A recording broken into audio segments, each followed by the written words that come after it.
जय आदिवासी, जय जोहार। आज के इस सम्मानित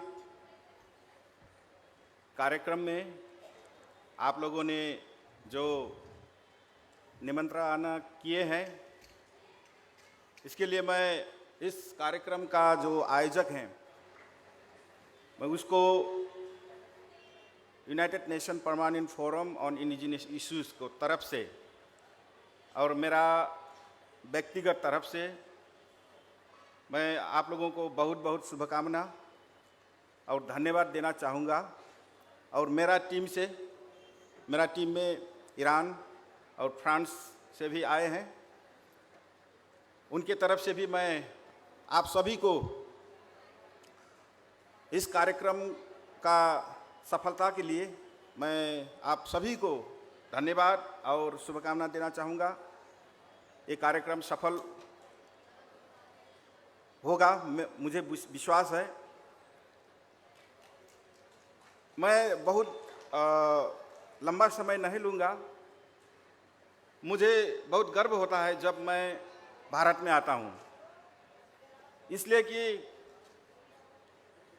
इससे पहले कुछ साथियों ने बोल रहे थे कि भारत में सबसे बड़ा आबादी आदिवासी जनजातियों का, ट्राइबल का पॉपुलेशन भारत में है। ये सत्य है। देखिए, दुनिया में 450 मिलियन से ज़्यादा इंडिजिनस पीपल हैं, तो सबसे ज़्यादा पॉपुलेशन आबादी एशिया में है और एशिया में भारत में है सबसे। दुनिया में यूएन का सदस्य राष्ट्र 193 कंट्रीज हैं और मोर देन 90 कंट्रीज में ट्राइबल पीपल हैं। तो 90 कंट्री से सबसे ज़्यादा पॉपुलेशन भारत में है। तो इसलिए मेरा एक मकसद ये है, भारत में मुझे लगता है मोर देन 10 करोड़ से ज़्यादा आदिवासी का आबादी है, लेकिन सबसे बड़ा चुनौती, सबसे बड़ा समस्या भारत में है, भारत का आदिवासियों के लिए है। तो आप लोगों से मैं 2-4 बातें करना चाहूँगा। आप दुनिया के कुछ आदिवासियों को सिचुएशन देखेंगे, जैसे यूरोप का कुछ आदिवासियों के सिचुएशन देखेंगे तो एक सामी पार्लियामेंट, आप सामी आदिवासियों ट्राइबल का नाम आप सुने होंगे। सामी कम्युनिटी, सामी ट्राइबल कम्युनिटी 10,000 से ज़्यादा नहीं है। वो स्वीडन, फिनलैंड, नॉर्वे, रशिया के टेरिटोरी में रहते हैं, लेकिन उनका 10,000 पॉपुलेशन का लिए एक सामी पार्लियामेंट है, जो पार्लियामेंट गवर्नमेंट को डायरेक्टली इन्फ्लुएंस करने का उनका काबिल है। लेकिन भारत में 10 करोड़ से भी ज़्यादा आदिवासियों का पॉपुलेशन है, तो हमारा पार्लियामेंट कहाँ है? तो मैं ये कहना चाहता हूँ, अगर 10,000 पॉपुलेशन के लिए पार्लियामेंट होता है तो 10 करोड़ का क्यों नहीं हो? तो इसके लिए, इस पार्लियामेंट स्थापित करने के लिए आप लोगों का आप जरूरी है। और इस अभियान में यूनाइटेड नेशन परमानेंट फोरम जो है आदिवासियों के लिए जो काम करता है, ये आपके साथ में है कि ये अभियान भारत से होना चाहिए कि दुनिया को कुछ नया संदेश दें, आदिवासियों के लिए कुछ नया काम, कुछ नया दर्शन, कोई नया रास्ता, रोड मैप भारत से होना चाहिए। जो रोड मैप को यूनाइटेड नेशन लगायत और भी अंतर्राष्ट्रीय जो एजेंसी हैं जो आदिवासियों के लिए काम करते हैं, और जो सरकार हैं, जो मेंबर स्टेट भी, उनको भी इस अभियान में शामिल करने के लिए हम अपना अब रोड मैप बनाना चाहिए। ये समय आप लोगों के लिए बहुत प्रोडक्टिव होना चाहिए। अब आप शुरू करना चाहिए क्योंकि हम जब भी बोलते हैं अपना अधिकार के लिए, हमारा ये अधिकार नहीं है, जंगल का अधिकार नहीं है, पानी का नहीं है, खनिज का अधिकार नहीं है, हमारा आइडेंटिटी नहीं है, हमारा भाषा नहीं है, तो इसके लिए हम सबसे पहले हमारा संगठन मजबूत होना चाहिए। मैं अभी देख रहा था, इतना धूप में आप लोगों ने खड़े होकर अपना अधिकार के लिए जो एक आपका जो ईमानदारी था, जो आपका कमिटमेंट है, वो प्रदर्शन कर रहे थे। ये बहुत बड़ा बात है। इतना धूप में आप इस प्रोग्राम में शामिल हुए हैं, हमारा बात सुन रहे हैं, तो ये बात सुनना बड़ी बात नहीं है, लेकिन यहाँ एक इकट्ठे होकर हम अपना बातों का मजबूत बनाना, ये बड़ी बात है। तो मैं आप लोगों से अनुरोध करना चाहूँगा, निवेदन करना चाहूँगा, मेरे साथ में अभी ईरान से 2 पर्सनालिटी हैं, फ्रांस से भी आए हैं। मैं उनके बारे में कुछ कहना चाहूँगा, उनको मैं यहाँ क्यों लाया। जैसे ईरान से हानी मोगहानी हैं। अब मैं जो यूनाइटेड नेशन का जो permanent Forum on Indigenous Issues है, जो आदिवासियों का लिए जो एक परमानेंट फोरम है, इस फोरम में मैं अब बहुत साल तक यहाँ रहने के लिए मैं तैयार नहीं हूँ, क्योंकि हम दूसरे को मौका देना चाहिए। इसको कहते हैं जेनरेशन और नॉलेज ट्रांसफॉर्मेशन, जिम्मेवारी ट्रांसफॉर्मेशन। तो मैं अगले 2023 का जनवरी 1 से मैं अपना जिम्मेवारी मैं डॉक्टर हानी मोगहानी जो ईरान से, उनको मैं देना चाहता हूँ।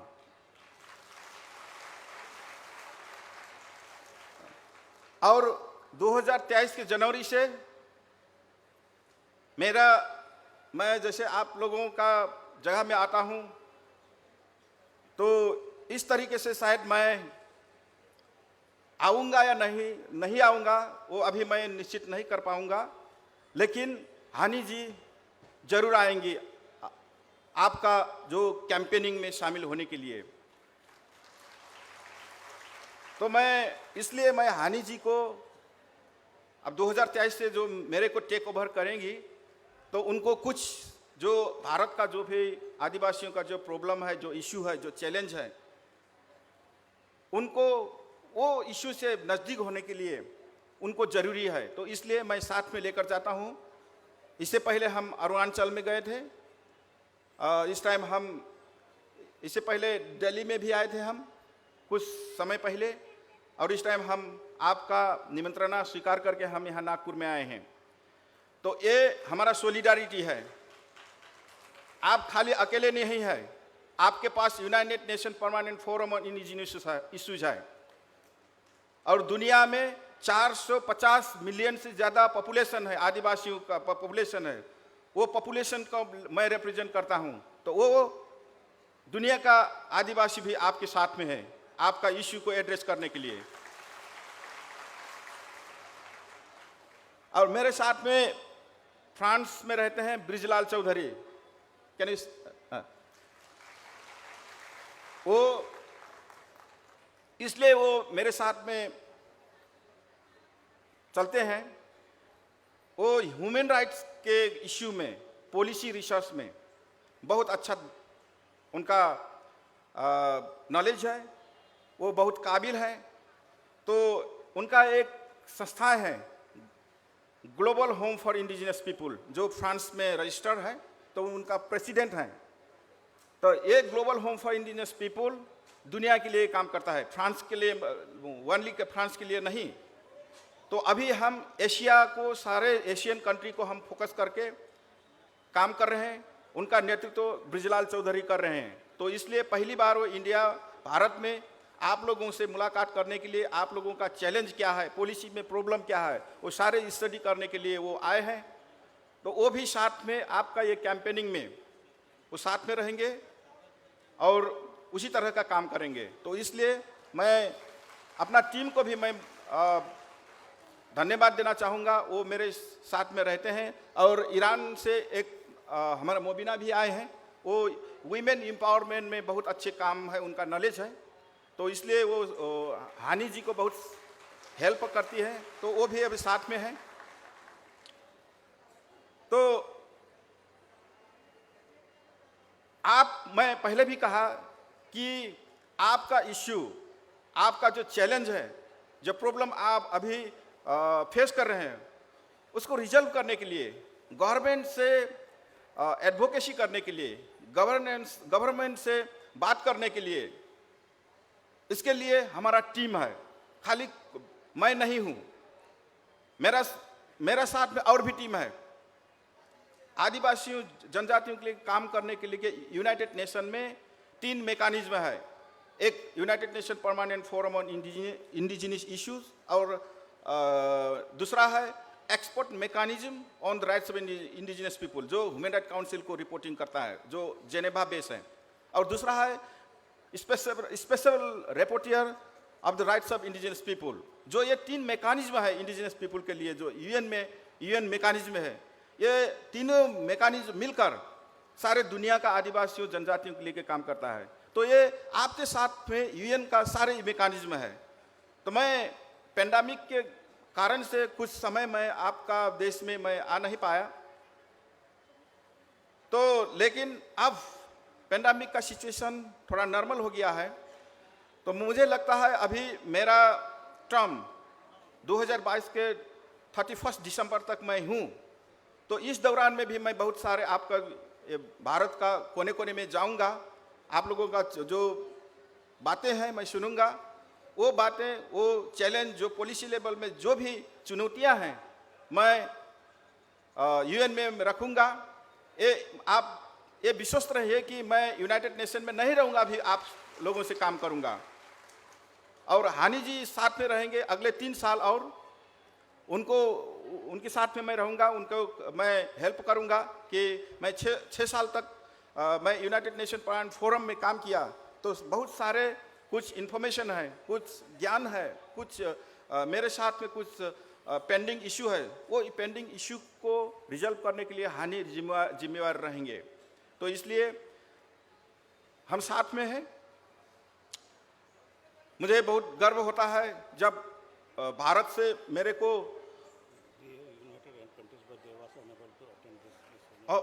थैंक यू भारत से जब इनविटेशन मुझे मिलता है तो मुझे बहुत खुश होता है कि मैं बहुत बार ये जो आज का जो ये प्रोग्राम हो रहा है, ये प्रोग्राम 3 बार पोस्टपोन हुआ मेरे वजह से। मैं आयोजक को बहुत धन्यवाद देना चाहूँगा, वो मेरा निवेदन वो स्वीकार किए हैं। सबसे पहले मैं सितंबर 15 को इनविटेशन मिला था।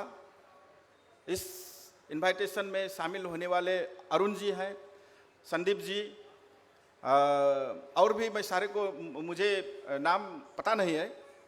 तो सितंबर 15 में मेरे को शेड्यूल नहीं मिला। उसके बाद मैंने कहा थोड़ा इसको पोस्टपोन करना चाहिए, तो अक्टूबर 2 में तय किए थे, लेकिन वो इसमें भी मेरा थोड़ा शेड्यूल नहीं मिला। तो अक्टूबर 15 भी बहुत मेरे लिए बहुत मुश्किल हो रहा था, क्योंकि मेरा इससे पहले का कुछ कमिटमेंट था जो मुझे करना था, जहाँ अटेंड होना था। तो भी मैंने अरुण जी से मैंने कहा कि अगर ये पोस्टपोन हो पाएगा तो मेरे लिए थोड़ा इजी होगा अटेंड होने के लिए, लेकिन कुछ टेक्निकल इश्यूज के कारण से ये पोस्टपोन हम कर नहीं पाए। तो भी मैं आया कुछ समय के लिए। मैं आप लोगों से माफ़ी मांगना चाहूँगा, मैं अभी इस स्टेज में बहुत लंबा नहीं हूँ। आप लोगों का बातों के लिए, ये आपका जो आदिवासियों का जो ट्रेडिशनल नॉलेज है, फूड सिस्टम है, जो फूड का लिए हम काम करते हैं, जो ट्रेडिशनल स्किल है फूड में काम करने के, उस एक अभियान के लिए मैं इटली जा रहा हूँ आज। तो आप लोगों का बात रखने के लिए मैं इटली जा रहा हूँ, इसलिए मैं इस मंच में मैं बहुत समय नहीं रहूँगा। मुझे 4 बजे एयरपोर्ट जाना है। तो लेकिन मेरे रिप्रेजेंटेटिव हानि जी हैं, ब्रिजलाल जी हैं, वो बात रखेंगे। आज से शाम को तक ये प्रोग्राम जितने समय तक चलेगा वो यहाँ रहेंगे, आपका जो सारे बातें सुनेंगे। तो मैं ये क्यों कह रहा हूँ कि भारत में इतना बड़ा पॉलिसी लेवल में प्रॉब्लम है जो इंडिजिनस पीपुल के लिए बहुत बड़ा चुनौती है। तो ये चुनौती सामना करने के लिए हम अब तैयार होना चाहिए। वो तैयार कैसे हुए? वो तैयार होने के लिए, इस चुनौती से सामना के लिए कुछ हम प्लान करना चाहिए। मुझे सतीश जी ने बोल रहे थे कि हमारा बहुत बड़ा इतिहास है, जो हमारा काम करने जो कार्यकर्ताओं हैं उनका बहुत बड़ा सोशियली, इकोनॉमिकली वो अभी मेंटली तैयार हैं कि आदिवासियों को सारे अधिकार सुनिश्चित करने के लिए, काम करने के लिए कैंपेनिंग, वॉलेंटरी कैंपेनिंग करने के लिए तैयार कर चुके हैं। वो मेरे को बोल रहे थे। तो ये बहुत बड़ा अभियान है, बहुत, मैं आपके साथ में हूँ। ये कैंपेनिंग आपको कंटिन्यू होना चाहिए।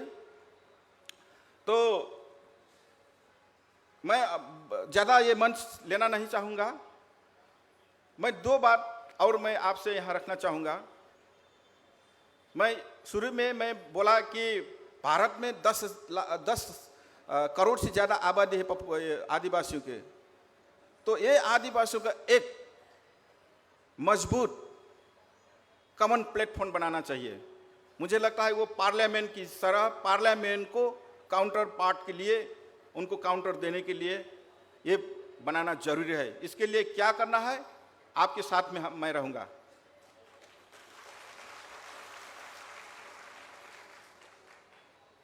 और मेरा दोस्त बोल रहे थे कि भारत में कुछ, भारत का जो आदिवासियों का